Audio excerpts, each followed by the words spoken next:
Alors, dans cette heure, le but, ça va être de vous présenter la démarche collective qui va être, qu'on lance avec le PASCA, donc Adèle et le PASCA, autour des dispositifs de décarbonation de l'ADEME. Julia, si tu peux passer sur l'ordre du jour de cette heure.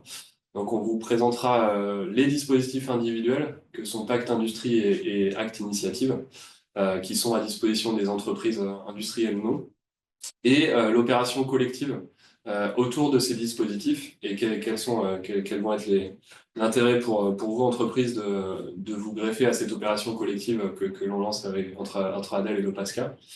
On aura une section sur le soutien financier qui est à disposition. Donc, ce sont des dispositifs qui sont soutenus par l'ADEME avec, avec un soutien financier à la clé. Donc, on vous présentera tout ça et puis finalement comment vous engager concrètement les prochaines étapes très pratico-pratiques à la suite du webinaire.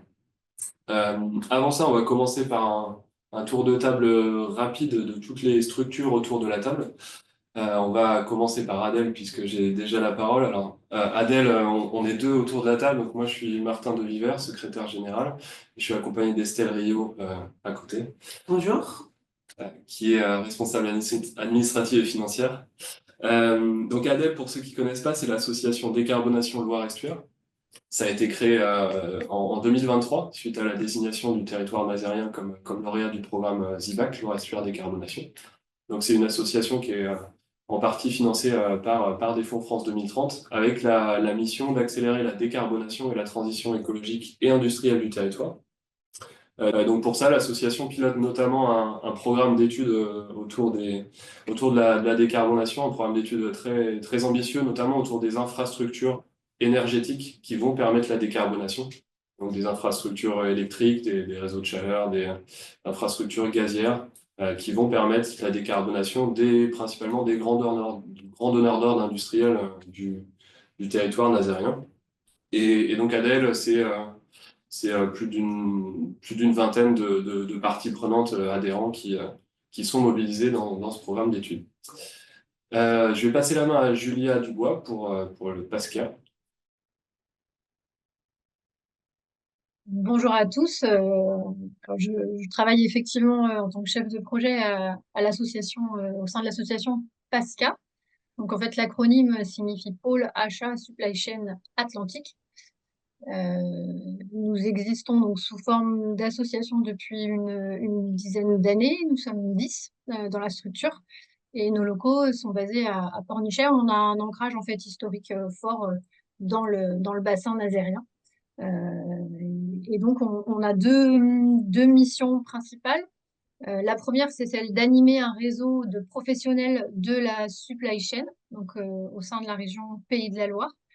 Et puis, on est aussi un pôle d'expertise. Ça veut dire qu'on est aujourd'hui, enfin, qu'on accompagne des entreprises dans des projets, qu'ils soient individuels ou collectifs, et qu'ils soient plutôt des projets d'innovation ou des projets plus opérationnels. Voilà pour une présentation du Pascal. Merci Julia. Et donc, en plus d'Adèle et de Pascal, on a souhaité faire intervenir deux acteurs à ce webinaire qui vous feront des retours d'expérience sur ces accompagnements qu'on va vous présenter. Donc le premier, c'est la société Tuvalu qui est représentée par Paul Minot. Paul, je vais te laisser la parole. Ouais, merci Martin. Bonjour à tous, très content d'être avec vous ce matin. Donc en effet, moi Paul Minot, je suis responsable du développement chez Tuvalu. Donc Tuvalu, pour se présenter rapidement, on est une entreprise nantaise, on a été créé en 2012. On est un éditeur de logiciels, donc on édite un logiciel qui permet aux organisations, aux entreprises de piloter leur stratégie climat et RSE. Et on est aussi un cabinet de conseil, donc on a des consultants qui vont accompagner les entreprises également sur des thématiques bilan carbone, stratégie bas carbone, stratégie RSE. Donc on est certifié Bicorp, on est certifié entreprise à mission. On est donc basé à Nantes, on a accompagné un peu plus de 300 clients avec une empreinte locale dans le Grand Ouest, mais également dans toute la France. Et sur le sujet qui nous amène aujourd'hui sur Axe, on a une grande expertise de cette démarche, puisqu'on a déjà monté et accompagné 5 opérations collectives, avec une cinquantaine d'organisations, 2 promotions avec les dirigeants responsables de l'Ouest, une promotion avec les entreprises Bicorp, et puis deux promotions sectorielles, une sur le secteur de l'agro-industrie et une sur le secteur de l'enseignement supérieur. Donc, je suis ravi d'être là avec vous aujourd'hui pour monter cette opération Adèle Pascal. Merci Paul. Et donc le deuxième intervenant qu'on a invité, et je le remercie, c'est Simon Gagnon pour les ateliers David. Simon, je te laisse présenter les ateliers David. Et juste en un mot, Simon a participé pour son entreprise à un accompagnement Acte Pact. Merci Martin. Effectivement, donc Atelier David a participé à une démarche Acte il y a 4 ans maintenant. Et du coup, donc moi Simon Guingamp, je suis chargé de transition environnementale pour Atelier David. Atelier David, c'est une entreprise de charpente métallique et ouvrage de métallerie. On possède notre centre d'usinage et on a des équipes de pause et de suivi de chantier. Et du coup, on a une démarche RSE qui est ancrée dans l'entreprise depuis maintenant 5 ans à peu près et qui a notamment été récompensée par un trophée au Audacity Award sur la partie environnement et trophée industrie durable au Salon de l'industrie du Grand Ouest. Donc voilà, c'est une démarche qu'on mène depuis quelques années maintenant au sein de l'entreprise et qui a été structurée grâce à Act notamment. Merci Simon. Et donc tu auras l'occasion de me faire un retour un peu plus détaillé tout à l'heure. Euh, donc, avant d'aller un peu dans le vif du sujet, voilà, pourquoi est-ce que Adèle et le Pascal se lancent ensemble sur cette opération collective? Pour nous, Adèle, ça fait écho à nos missions d'accélération de la transition bas carbone des entreprises du territoire. Ça nous permet également de nourrir les stratégies, par les stratégies industrielles, notre vision territoriale des trajectoires de décarbonation et surtout des besoins en infrastructure, en ressources, en eau, etc., que vont amener la décarbonation des industriels du territoire. Et puis, nous, ça nous permet aussi d'amener au tissu de PME, PMI, cette vision un peu prospective de la décarbonation des grands donneurs d'ordre. Euh, le positionnement d'Adèle sur la décarbonation, ça se complète bien avec l'expertise du Pascal sur la supply chain, qui est un levier stratégique pour la décarbonation des entreprises, notamment voilà, sur le transport, sur l'infrastructure, enfin sur tout ce qu'on peut appeler le scope 3, si vous connaissez ce terme. Voilà, donc ça, on pense que ça va nous permettre d'embarquer un écosystème de PME, ETI, de grands groupes, pour aller un peu plus loin et plus vite sur le sujet de la décarbonisation, et puis essayer de favoriser le partage de bonnes pratiques, le partage d'expériences sur le territoire nazairien. Donc on va vous expliquer concrètement ce qu'on compte mettre en place.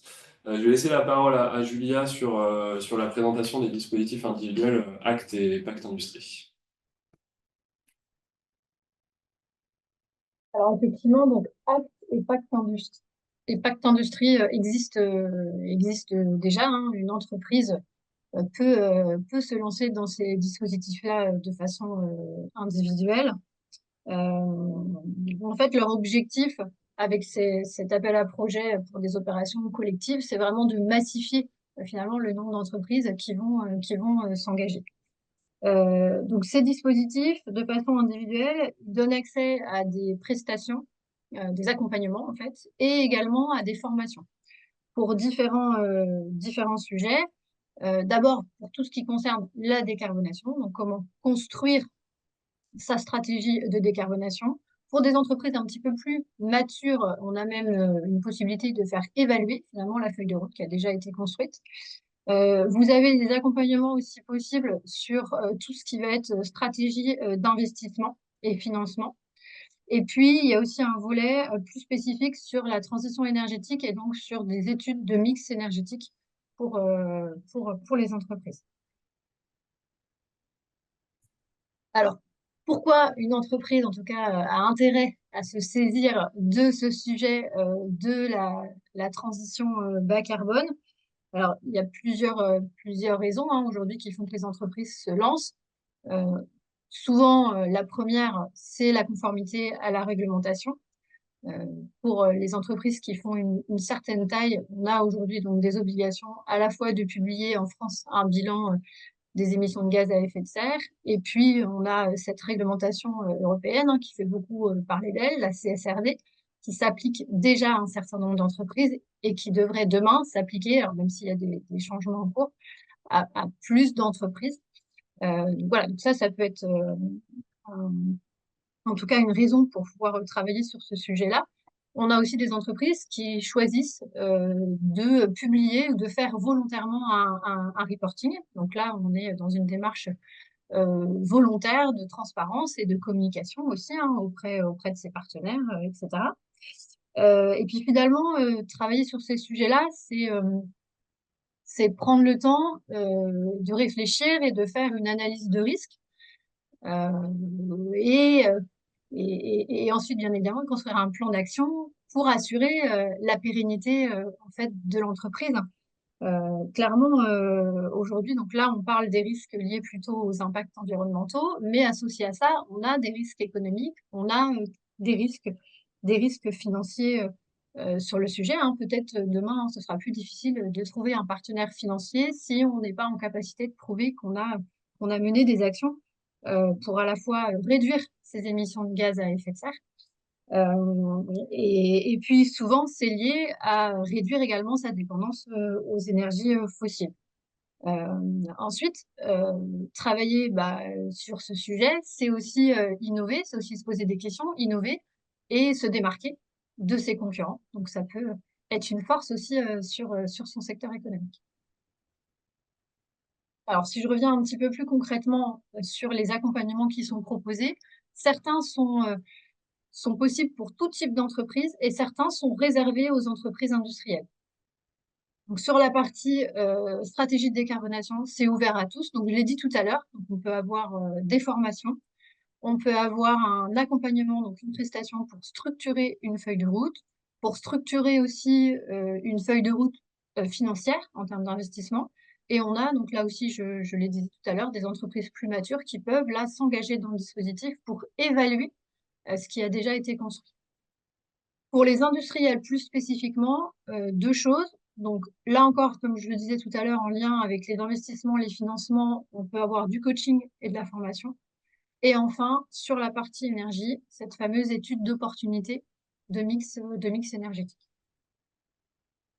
Voilà pour les accompagnements et ce qu'il y a de façon un petit peu plus détaillée dans ACT et Pacte Industrie.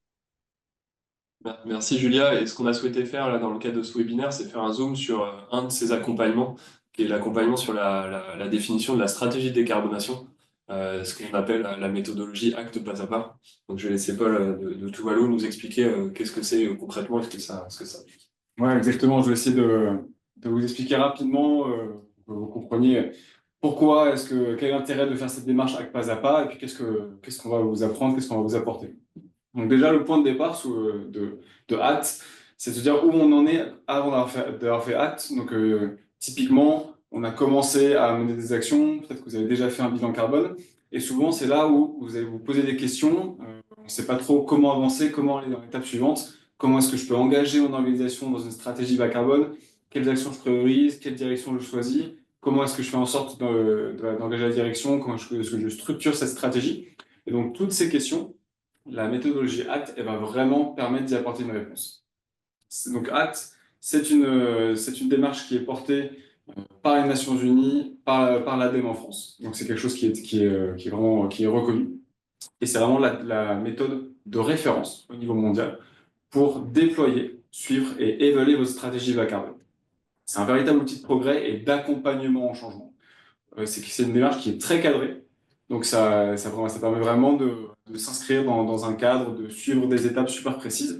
Et donc ça va vraiment permettre d'assurer la viabilité de votre organisation dans un monde bas carbone et de trouver les leviers d'engagement pour amener ce changement et faire en sorte que cette stratégie bas carbone, ça reste pas juste des jolis mots et la communication, mais vraiment que ça fasse partie intégrante de la stratégie globale de l'entreprise.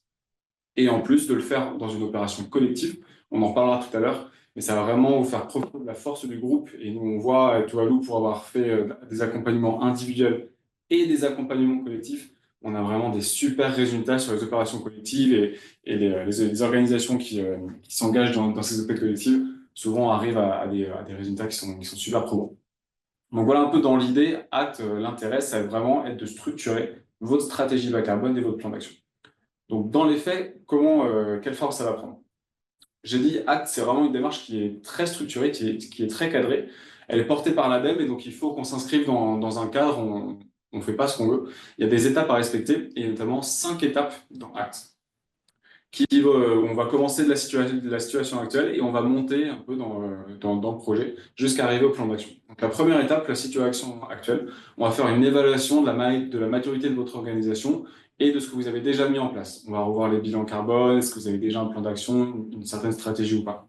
Ensuite, sur la deuxième étape, enjeux et défis, on va venir faire une SWOT, l'analyse des forces, faiblesses, opportunités et menaces de votre organisation par rapport au changement climatique. Donc, on va se poser des questions, se dire, voilà, en 2050, dans un monde à plus 4 degrés, par exemple, eh bien, mon business model, qu'est-ce qui va le mettre en danger? Et au contraire, qu'est-ce qui pourrait générer des opportunités? Comment est-ce que je dois m'adapter pour garder mon business model, mon avantage concurrentiel d'ici à un horizon 30-50 ans.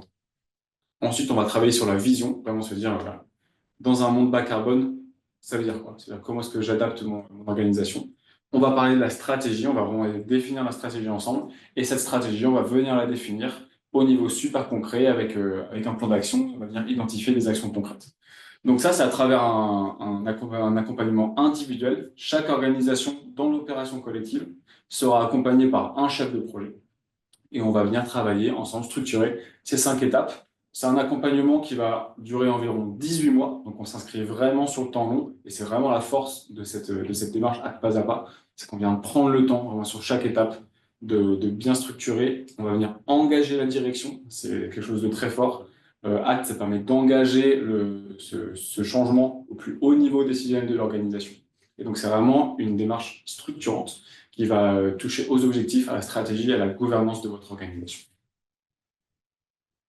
Pour participer, il y a plusieurs prérequis et plusieurs choses à mettre en place. La première, c'est au niveau de l'équipe projet. C'est super important. Il va y avoir 2 pôles. Il va y avoir un coordinateur du projet, ACT, et il va y avoir un sponsor dans la direction. Donc, sur ce coordinateur de projet, sur le pilote, vraiment la personne qui va être la référente de ce projet-là, il faudra qu'elle fasse une journée de formation auprès de l'ADEME, la formation acte de l'ADEME. Elle sera donc nommée coordinateur ou coordinatrice du projet. Sur le temps de la démarche, donc on a dit environ 18 mois, il faut prévoir 10% du temps de travail d'une personne, donc on a mis environ 0,1 équivalent temps plein, dédié à acte. Alors évidemment, il y aura c'est pas 10%, ça fait une demi-journée par semaine, hein, si on le voit comme ça, donc c'est pas toutes les semaines une demi-journée, mais ça peut être voilà, des fois une journée, des fois des moments un peu plus importants. Des fois, on ne va pas y toucher pendant 3 semaines, mais voilà, globalement, il faut se dire qu'on dédie 10% du temps de travail de quelqu'un sur ce projet-là. Quel profil choisir pour ce coordinateur? Idéalement, un profil interne qui connaît bien l'organisation, qui a une appétence pour ce sujet-là ou qui souhaite monter en compétence sur ce sujet-là, et puis qui a des compétences en gestion de projet. Très important aussi, la deuxième personne, donc, il y aura un membre de la direction qui sera nommé porteur du projet Acte pas à pas. Ça, c'est vraiment aussi quelque chose de très fort dans Acte, hein, c'est justement l'intégration et l'implication de la direction dans cette démarche. C'est ce qui permet en fait de faire en sorte que le changement, que la stratégie, la vision qu'on met en place, elle soit portée par la direction. Donc voilà au niveau de l'équipe. Et ensuite, au niveau technique, il y a un seul prérequis, c'est d'avoir réalisé au moins un bilan carbone dans les 2 dernières années avant la démarche. Sachant que si vous êtes intéressé pour rejoindre cette opération collective Acte et que vous n'avez pas encore réalisé de bilan carbone, il est complètement possible de le réaliser ensemble au début de la démarche Acte pas à pas.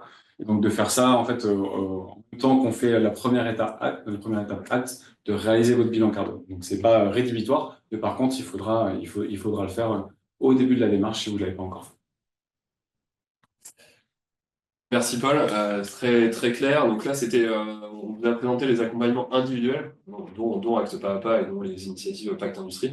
On va se pencher maintenant sur l'opération collective. Qu'est-ce qu'une opération collective et qu'est-ce que concrètement ça apporte de plus que cet accompagnement individuel? Donc je vais laisser la parole à Estelle Rio pour vous présenter ça. Alors, donc pour répondre à cet appel à projet, il faut que l'on constitue un collectif de 10 entreprises minimum. Donc, peu importe la taille, peu importe le secteur, l'objectif, il faut juste qu'on ait un objectif commun, en fait, qui est la transition énergétique et bas carbone du territoire. Donc, on vient de le voir, chaque entreprise doit se faire accompagner individuellement via un ou plusieurs dispositifs qu'on vous a présentés, donc soit sur la stratégie de décarbonation, donc avec acte pas à pas qu'on vient de présenter en détail, ou alors sur un dispositif lié au management de l'énergie, ou alors financement des projets de décarbonation.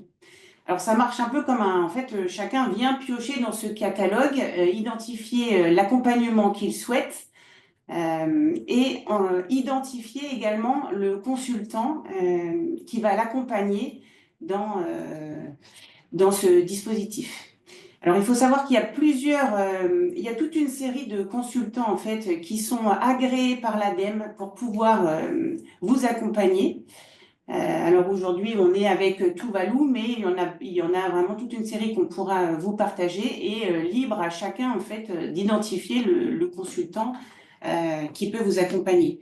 Voilà, par exemple, vous avez aussi, pour tout ce qui est management de l'énergie, on a Acajou sur le territoire, ou alors tout ce qui est financement des projets de décarbonation, comme en Greenflex est spécialiste dans ces projets dans ces accompagnements. Donc voilà, on sera là aussi pour vous aider à identifier quels sont les consultants qui peuvent vous aider dans ces actions individuelles. Le projet collectif, en fait, c'est il y a un porteur de projet qui va justement animer ce collectif. L'objectif est de favoriser les échanges et de créer un peu, de vous aider en fait à monter en compétence sur tous ces domaines. Donc le porteur de projet, donc Adèle et Pascal, hein, aujourd'hui qui collaborent et se proposent d'animer ce collectif. Donc l'idée est de créer des temps d'échange en plus de ces accompagnements individuels pour se réunir et puis travailler ensemble sur ce projet de transition énergétique et bas carbone.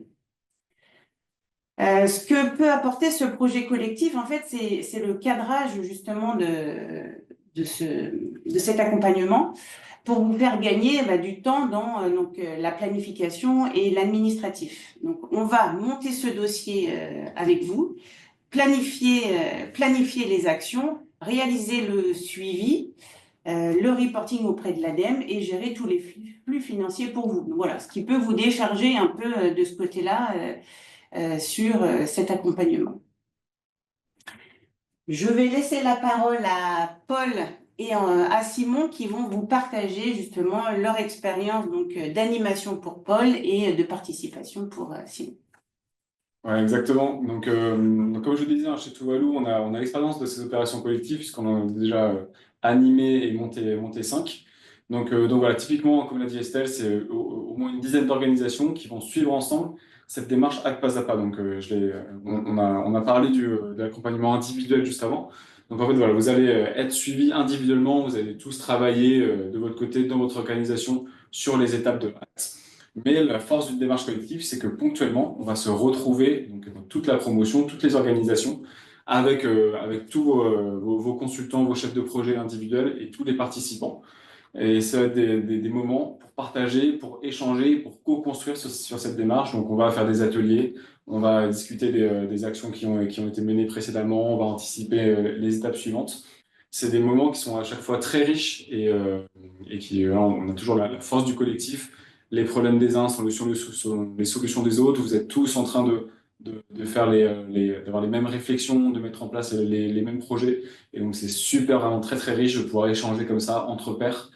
Ça nous donne toujours des excellents résultats. J'ai, par exemple, l'exemple sur la promotion sur l'enseignement supérieur que l'on anime en ce moment, où du coup, tous les coordinateurs de projet ACT, en discutant ensemble, se sont rendus compte qu'ils allaient faire une action auprès du ministère de l'enseignement supérieur pour rediriger certaines subventions. Donc voilà, ça permet vraiment d'avoir cette force collective et de dire, en fait, on peut changer les choses sur notre secteur ou là, voilà, sur un territoire.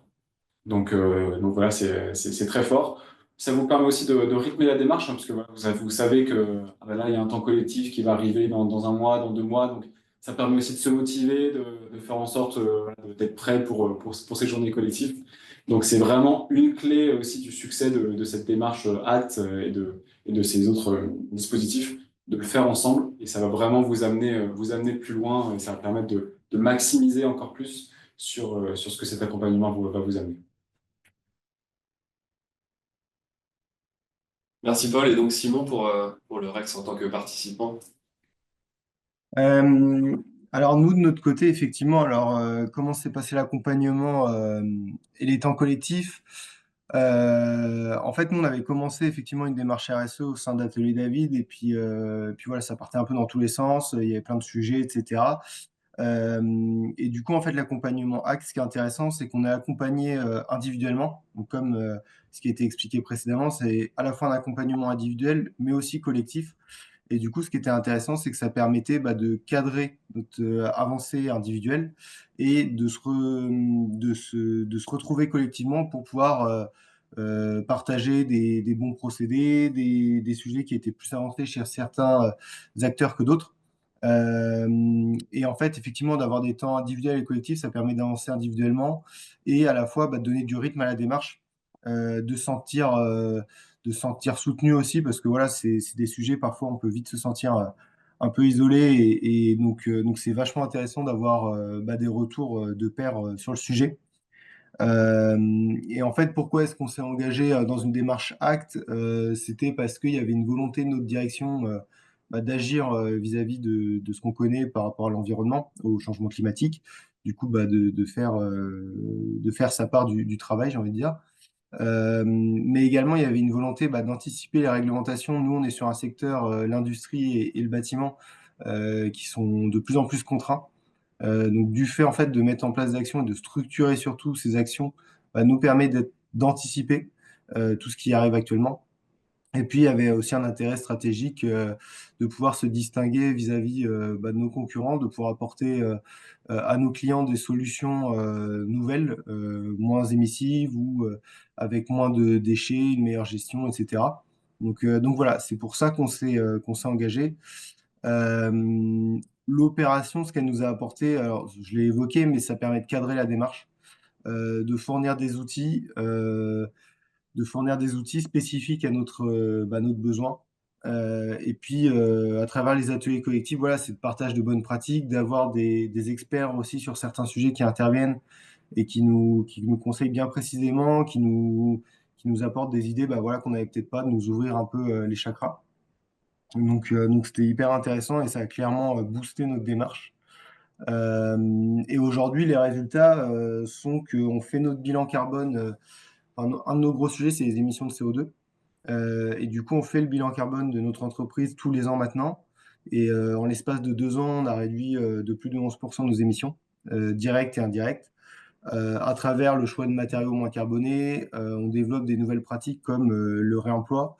On utilise aussi, par exemple, des engins électriques, et on essaye de réduire l'utilisation des engins thermiques, aussi bien engins de chantier ou véhicules, voitures ou utilitaires. On a réduit nos consommations d'énergie d'environ 15% en 2 ans. On a supprimé certaines énergies fossiles comme le gaz. On a sensibilisé nos salariés à tout ce qui est gaspillage énergétique et plus globalement au sujet du changement climatique. Donc, on a une adhésion des salariés au sujet. On a réduit nos déchets, notamment tout ce qui est DIB, tout ce qui part en enfouissement, ce qui n'est pas recyclé. Ça, on les a réduits de 40% en 2 ans, ce qui est un enjeu important en tout cas pour notre secteur d'activité qui est le bâtiment, en développant les filières de tri ou en développant des actions d'économie circulaire. Donc voilà, et notamment, il y a des actions qu'on a pu mettre à bien parce que à travers le collectif, on a pu avoir connaissance de certains acteurs sur des thématiques comme l'économie circulaire, où on connaissait pas grand-chose en arrivant sur la formation Act. Et puis voilà, en fait, ça permet d'avoir des contacts, des préconisations sur des manières de faire, etc. Et puis, par contre, les conditions de succès, bon, ça a été évoqué, mais c'est hyper important. C'est une implication de la direction. Sans implication de la direction, ça prendra pas ou ça prendra mal. Donc ça, c'est vraiment le point important. Et puis, effectivement, d'avoir une personne dédiée, parce que c'est quelque chose qui prend un peu de temps. Faut quelqu'un qui puisse répondre aux questions après des collaborateurs en interne, ou si vous avez des sollicitations externes, d'avoir une personne qui est, entre guillemets, experte du sujet, c'est tout à fait pertinent, et quelqu'un qui puisse être là pour suivre toute l'avancée de Act, c'est hyper important. Donc effectivement, c'est du temps à consacrer. Mais si vous voulez que ça marche vraiment, c'est important d'avoir une personne qui soit identifiée pour ce sujet-là, et d'avoir une implication de la direction. Donc voilà. Et puis aujourd'hui, les résultats, nous, on en est tout à fait satisfaits et sans la démarche ACT, on n'en serait pas là aujourd'hui, quoi. Donc ça a été hyper bénéfique pour nous. Voilà. Merci Simon. Donc ouais, c'est d'investissement comme tu l'as bien dit, mais aussi des résultats très très concrets et actionnables et pertinents pour l'entreprise. Merci beaucoup pour ton retour d'expérience. On va enchaîner sur la partie financière derrière tous ces accompagnements, à la fois individuels et puis la partie collective. C'est Steph qui vous présenter ce volet-là.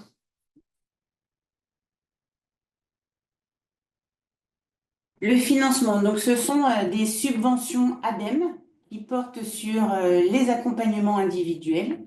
Donc chaque accompagnement, donc ce sont les prestations externes de ces accompagnements individuels qui sont subventionnés et le taux d'aide est à hauteur de 80% pour les micros et petites entreprises, 70% pour les moyennes entreprises et 60% pour les grandes entreprises.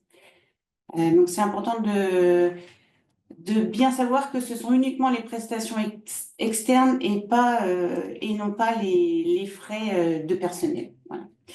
Les frais de personnel peuvent être éventuellement intégrés dans tout ce qui est animation collective. Donc l'animation collective, ce sont les coûts qui sont pris en charge, ce sont les coûts de prestations externes et les coûts de personnel.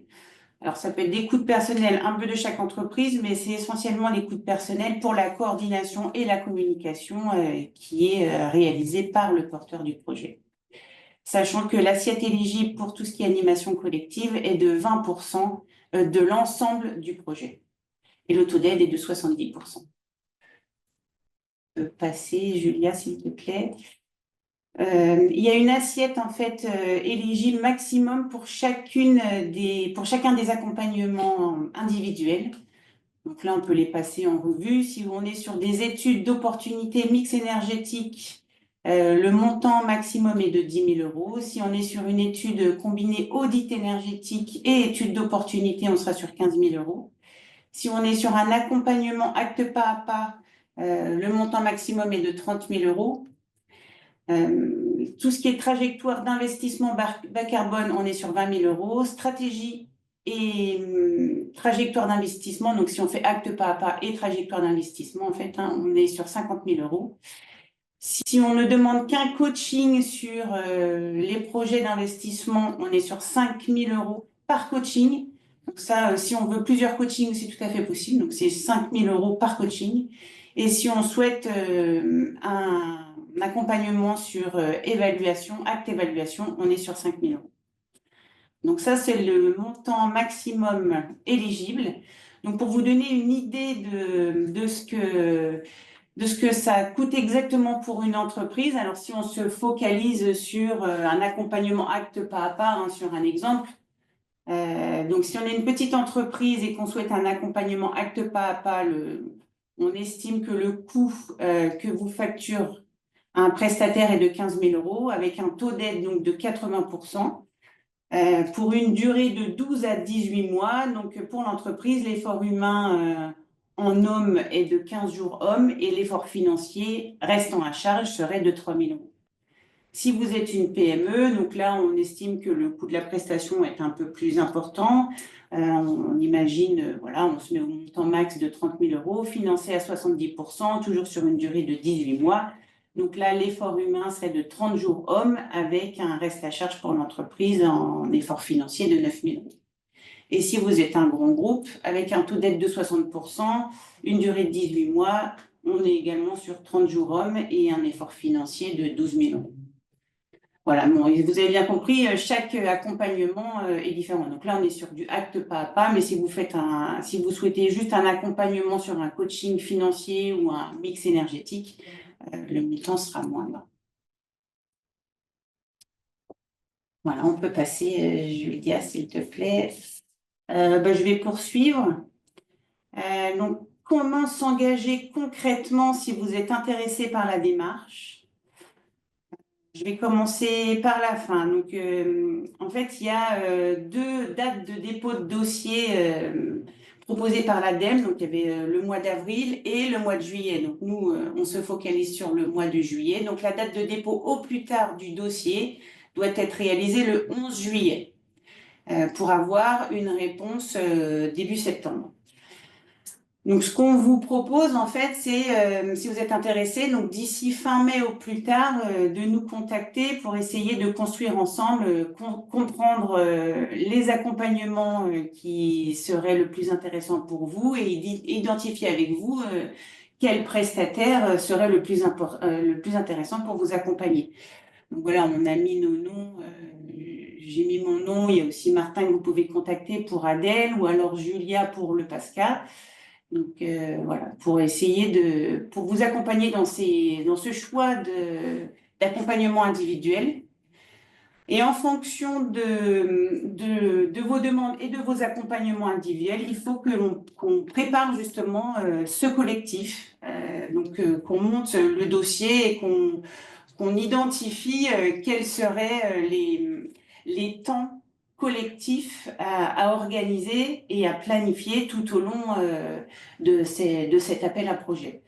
Et donc pour ça, pour qu'on puisse monter ce collectif, il nous faut au plus tard, pour le 30 juin, au moins une lettre d'intention, en fait, une lettre d'intention de votre souhait de partie d'intégrer ce collectif pour qu'on puisse proposer ce dossier. Alors, ce qui peut être intéressant, c'est que si vous n'êtes pas encore, si vous souhaitez y aller, mais que vous n'êtes pas certain à 100% parce que vous n'avez pas eu la validation définitive de votre direction, il est tout à fait possible de faire une première lettre d'intention et puis éventuellement d'y revenir plus tard et de vous désister, même si ce n'est pas ce qu'on souhaite, mais voilà, c'est possible si vous avez vraiment cette volonté, mais que vous attendez encore une décision et que voilà, pour être sûr de pouvoir répondre pour le 30 juin. Et donc voilà, ça nous laissera ensuite quelques jours pour monter le dossier et le soumettre à l'ADEME pour le 11 juillet. Moi, je veux juste préciser, comme il a déjà été dit tout à l'heure, c'est que si jamais vous n'avez pas encore réalisé votre bilan carbone, hein, parce que c'est un des prérequis, notamment pour Acte, ben, c'est tout à fait possible de s'engager rapidement dans cette démarche pour qu'il soit prêt au moment où on démarrera l'opération collective. Ça, c'est aussi possible. On arrive au bout de ce qu'on voulait vous présenter sur tous ces dispositifs et ce collectif qu'on souhaite animer entre Adèle et le PASCA. On peut prendre des questions. Donc si vous en avez, la petite section Q&R pour écrire les questions. Je crois qu'il n'y en a pas encore. Donc on va entendre un petit peu voir si vous avez besoin d'éclaircissement sur ce qu'on vous a présenté. Je pense que vous avez tous répondu. Merci à tous, merci à tous les intervenants. Et donc encore une fois, il est enregistré, on le mettra à disposition sur le site internet du PASCA. Et puis voilà, n'hésitez pas à revenir vers Estelle Rio, Julia Dubois si vous êtes intéressé pour enclencher les prochaines étapes. Merci à vous et bonne journée.